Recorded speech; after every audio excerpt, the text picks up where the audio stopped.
everybody, I'm Allison. If this is your first time here to my channel, I'm participating in the Quilted Farm Girl Sew-Along hosted by Fat Quarter Shop. The Quilted Farm Girl is a big quilt designed by Lori Holt. You can download this schedule and more information from Fat Quarter Shop. I'll link that below for you. If you hear some noise in the background, that's because there's craft room construction going on at the house. If you're interested in that, I'll link the construction videos for you below. It's February 2026 when I'm filming. We're at the very beginning of this quilt along. This month we're going to make checkerboard blocks. We have 26 of those, and farm fresh blocks. There's 4 of those. Let's talk about materials, getting organized, and getting started for your blocks for this month. I did buy the quilt kit from Fat Quarter Shop, and I asked their customer service department if there was enough fabric to starch, and there is. So if you're a starcher and you get your kit from Fat Quarter Shop, they cut it in-house, you can starch your fabric. I've got a big basket here with all my fabric. I did spray starch it with Faultless Heavy Finish spray starch, hung it on drying racks to dry, and everything is folded in here to keep it organized. As I'm cutting the pieces I need, I'll be ironing everything versus ironing everything ahead of time and then having it get wrinkled while it's sitting in my big basket. There's a lot of fabric for this quilt. It's going to be a fun, big, year-long quilt along. Let's look at the first blocks. This month we're going to make 26 of these checkerboard blocks. I have the pattern covered because it gives measurements for the blocks. You need to buy the pattern to get all the measurements. It's laid out really nice. All of the fabrics that you use are detailed so you know which fabric to pick and how much to cut of each fabric. We also need to make 4 of these farm fresh blocks. For both of the blocks, there's instructions about adding running stitches, so hand stitching by hand with embroidery floss. I'm going to be long arming my own quilts at the end. I'm going to leave that off for now. Here's how I organized everything for the checkerboard blocks. I cut all the prints per the pattern instructions. I've got everything sorted by print, and I've laid out the first 2 blocks to sew. For the farm fresh blocks, I wanted to make sure to keep everything organized. I've got my pink alphabetties, and to keep them from sliding around, I bought some miniature clothespins. These are by a company called Mr. Pen. I found them on Amazon. There are no craft type shops near me, so I do order a lot of things online. I use these to put over the alphabetty so it doesn't slide. I've got all these laid out and ready to go. As I finish my blocks, I have this really nice big Lori Holt bag. My mom gave me this. Thanks, Mom. And I've got the little sheep charm on it. I'll be storing my blocks flat in the bag. I'm going to be sewing my quilt on this antique Singer 66 machine. If you have an old Singer machine, it should have a serial number. You can look up the serial number. This machine was made in January of 1927. It works beautifully. We found this machine on Craigslist, the original owner. We've got the cabinet. Back when we purchased it, I put some videos up on Instagram. My husband restored the cabinet, and you'll see there is a knob missing, but that's okay. This still opens. All the drawers open.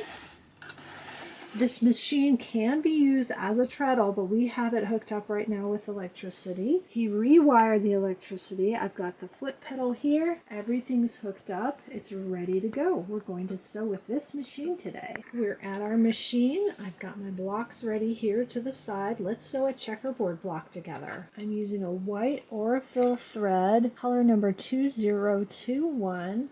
I do have a 1/4 inch guide foot on this machine. The Featherweight shop has some good feet for antique machines, and I've had really good customer service with them. I really like having the guide foot, especially for something like this with really tiny pieces. Let's sew these 3 pieces together. One thing about using an antique machine is there's no bells and whistles. There's no thread cutter, no knee lift, no anything. So it's going to take a little bit longer using a machine like this to sew up this project. I want to keep my scissors handy, but I don't want to scratch the bed of my machine. I've got a small Cute Cuts cutting mat. I'm going to set that right there, and my scissors can lay on the cutting mat. I'm going to just start and sew these together. I have them laid out next to me like this on my design board.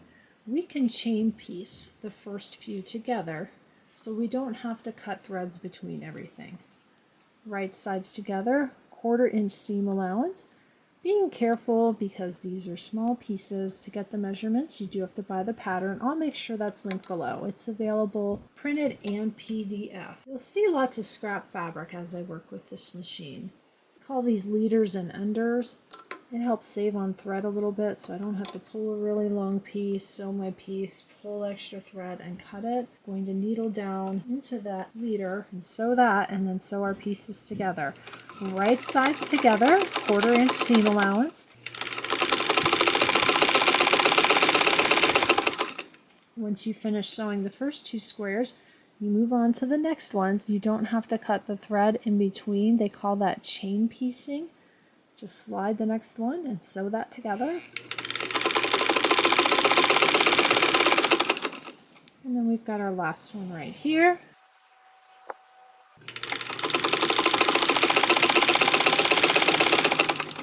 I'm going to take the ender, sew onto that before I cut my threads. Cut that, and I can continue to use this. I'm going to leave the threads connecting these and take this to my iron. Press toward the dark side. So this one will go this way. This piece is going to go that way.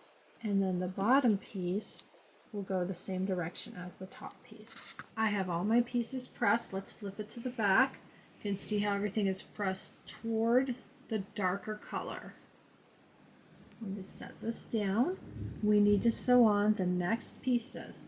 You want the colored block in the middle in the center of your block. These are ready to go. That piece of fabric is sitting right there. We can line up our next square like that and sew these all together. Now you might notice that I'm not pinning. I really don't like to pin. And on this bottom one, that may have been a problem. I think the fabric slipped a little.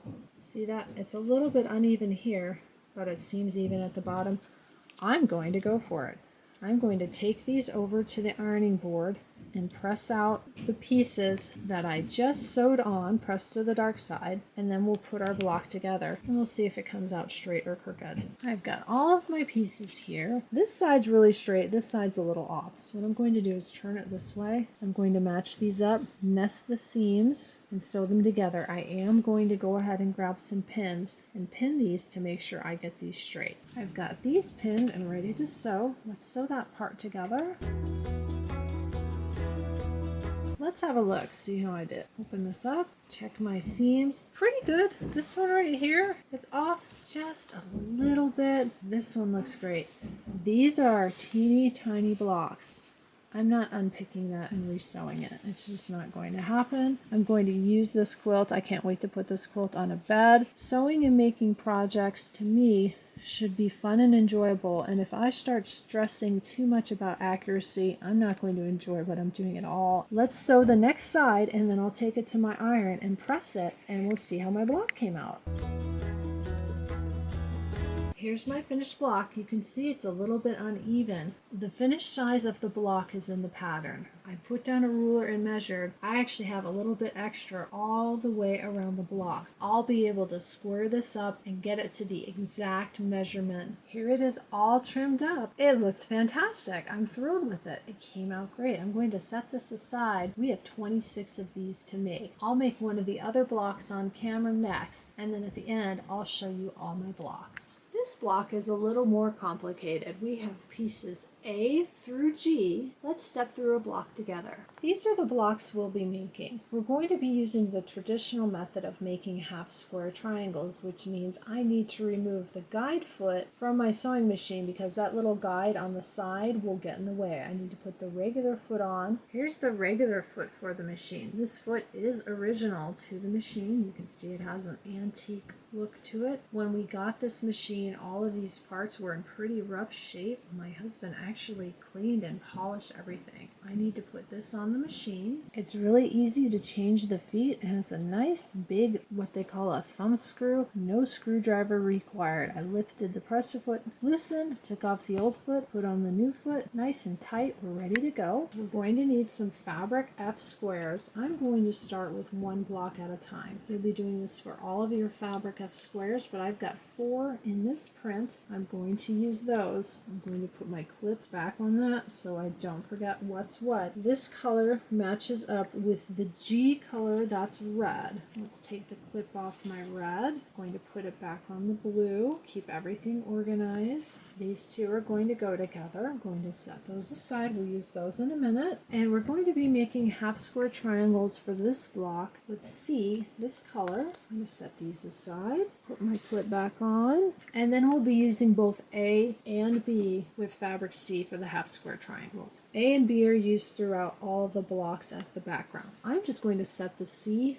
right there. The other fabrics we're going to need are D and E. We're going to use this bluey green one right there on top. I'll just slide the clip down, D, and keep that next to the D's, and E, and keep that next to the E's. That way everything stays organized. Got some scrap paper here so I don't mess up this nice antique sewing cabinet that my husband restored. I'm going to use one of these Frixion fineliner pens. It'll disappear with heat. Technically they're not made for fabric, but for this project it'll be fine. We're going to take our fabric F squares, flip them to the back, and we want to draw a line corner to corner. Grab a ruler, line it up corner to corner, and we're going to draw a line. You can also use diagonal seam tape. I don't want to put that on my antique machine. I do use that on my Juki, but the antique machine has some really nice decal detail, and I'm afraid the tape might peel it off. So we're going to draw a line corner to corner. You don't have to push down really hard, really light. It's really light, but I can see that line. I want to do that on the back of all my fabric F squares. That's better. That's easier to see. I'll go back and remark this one, and then I'll mark my other 2 remaining squares.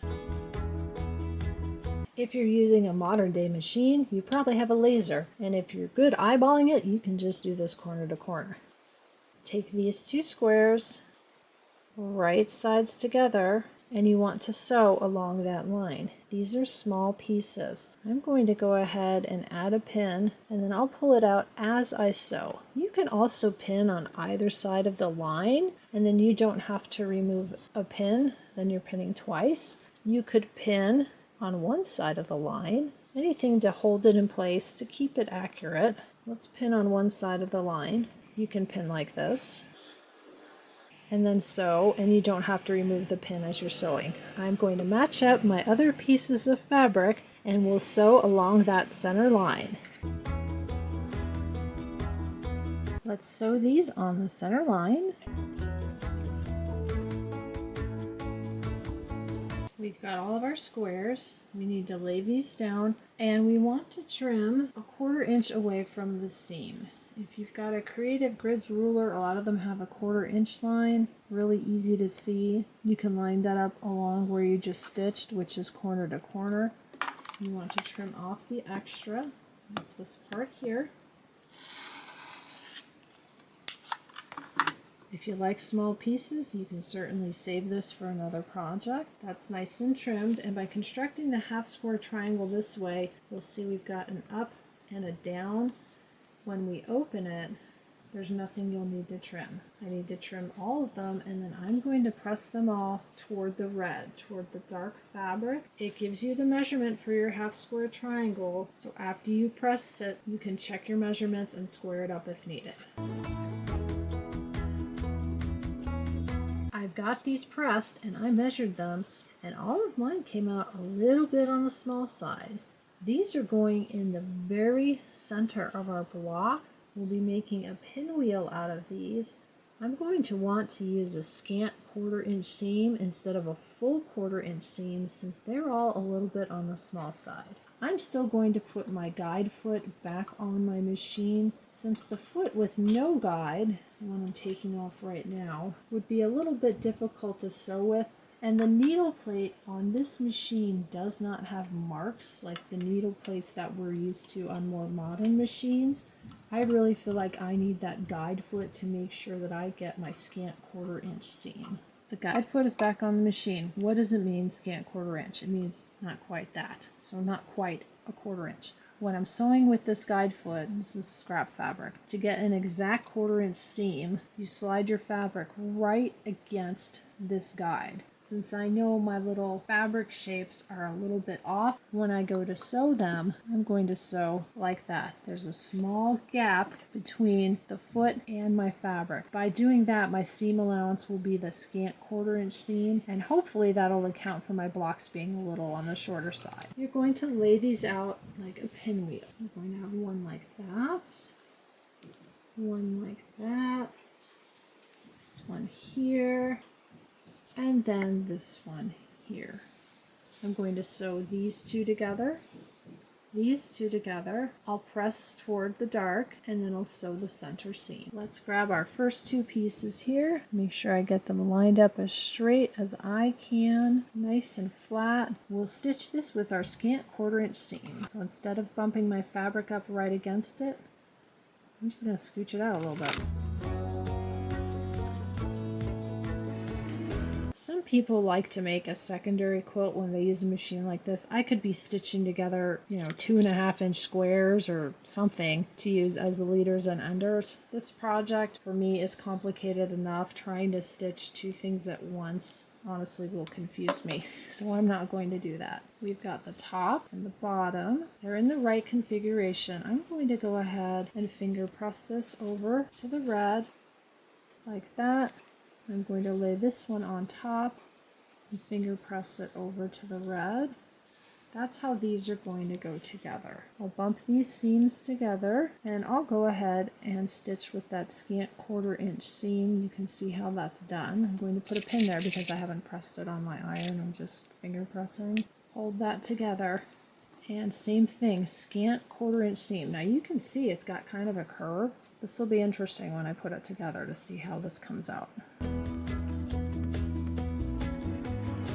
Since I didn't use the guide foot, it's a little crooked. When I open it though, it looks great. I'm going to press this and I'm going to check it against the measurement in the pattern, square it up. Here's my pinwheel. I had plenty of extra all the way around to trim it and to get it to the exact size that I needed for the center of my block. The scant 1/4 inch seam worked out really well. We're going to border this with 2 fabric E strips and 2 fabric D strips. Your fabric E strips are the smaller strips. They're going to go on first. I'll probably press those out toward the blue, and then your fabric D strips will go on after that. Since I took so much care making sure I got this the right size, when I place this, I'm going to go ahead and pin. We'll add a pin.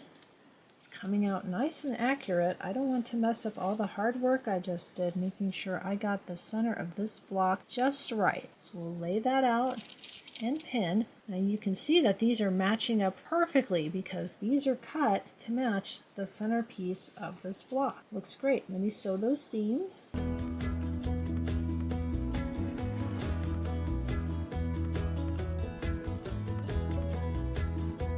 Here's my framed pinwheel unit. That's what they're calling it.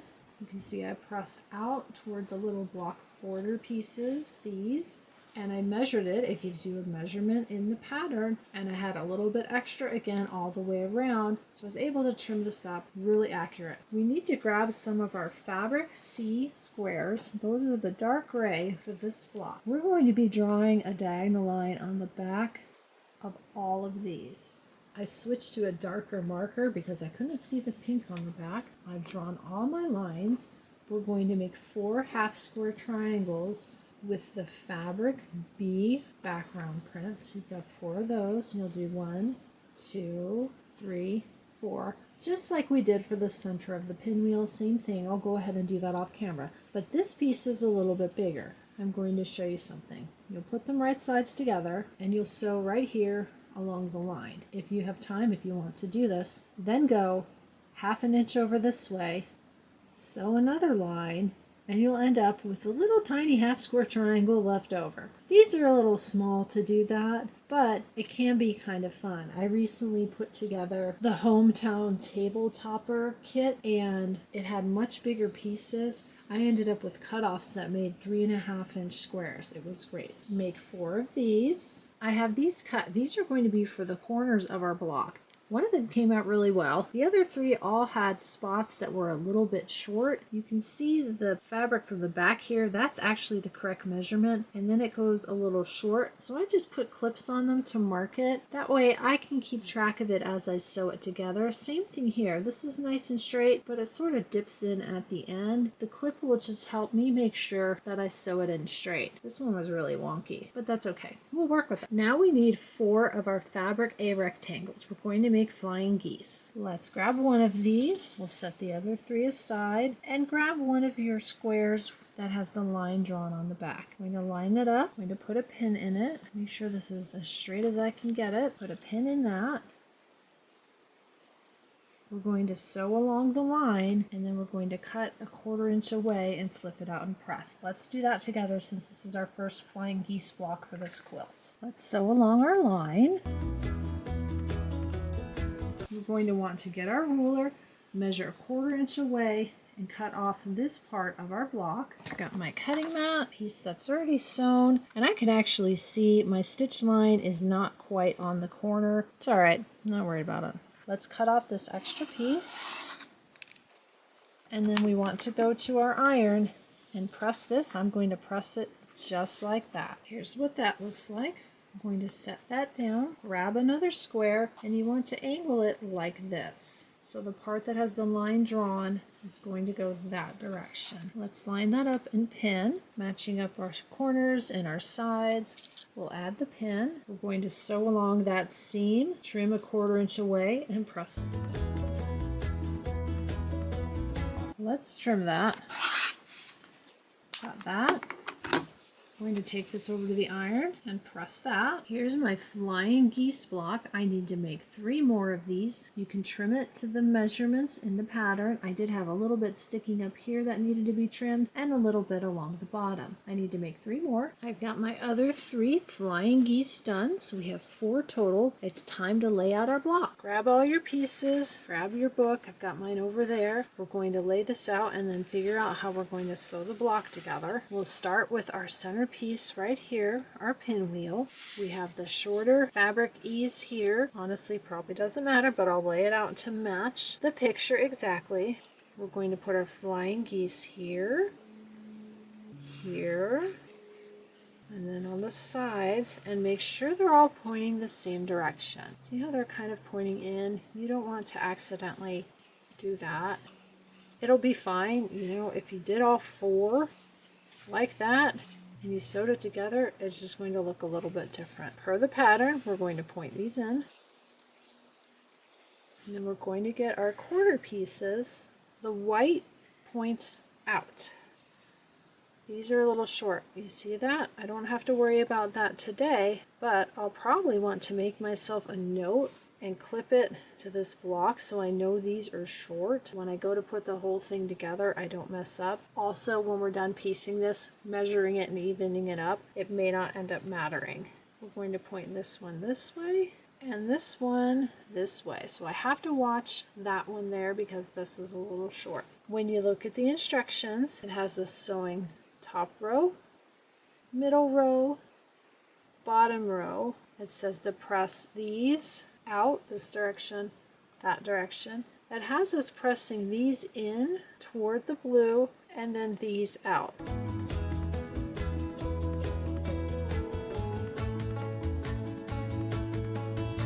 Here's the block that had the piece that kind of went down and up. I had the clip on it, so you can see some of the flying geese behind it. I'm trying to account for the short part of the block. Let's open this. Came out great. Looks like I did a good job. I've got the rows sewn together, and because we pressed this out and this in, these seams are going to nest. When you take this piece and lay it on top of this piece, I didn't do a good job pressing that. Do you see that? It should be pressed like that, and then you'll slide it against this block underneath, and you'll feel it. The seams will lock.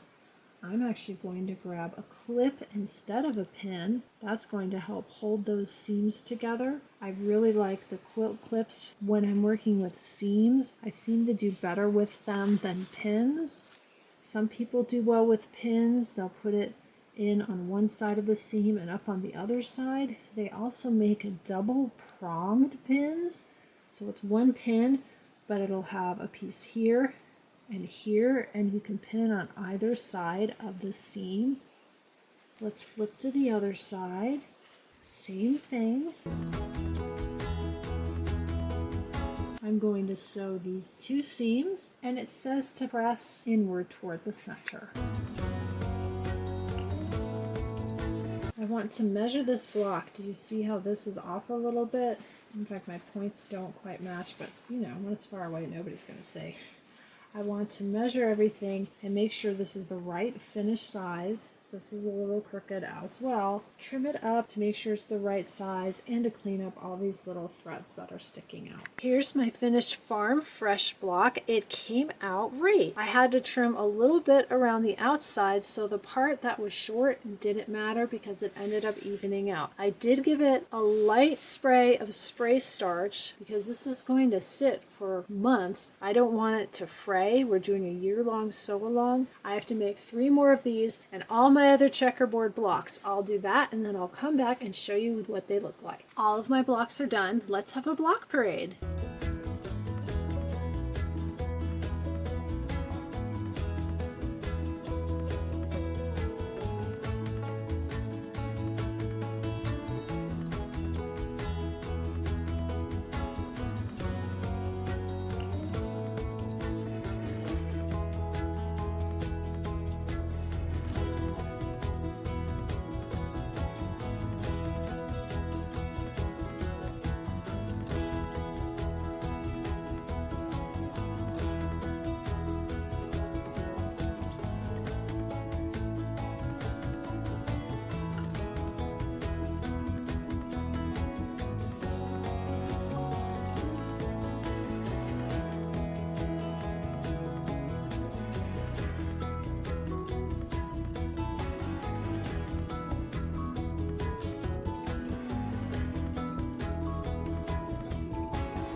Going to take all of my blocks and put them in that bag I have picked out for storage. Those are all our blocks for February. I hope you'll come back and join me in March, where we're going to be making the farmers market blocks. We'll need 3 of those, and the bee blocks. We're going to need 3 of those blocks. If you're new to my channel, please be sure to like, subscribe, and share, and check out some of my embroidery videos. I'm a Kimberbell affiliate. I've got a lot of fun embroidery videos. There's also rope bowl projects, floss tubes, cross stitch finishing. I've got a lot going on my channel. I hope you'll be back next month for more of the Quilted Farm Girl. See you next time!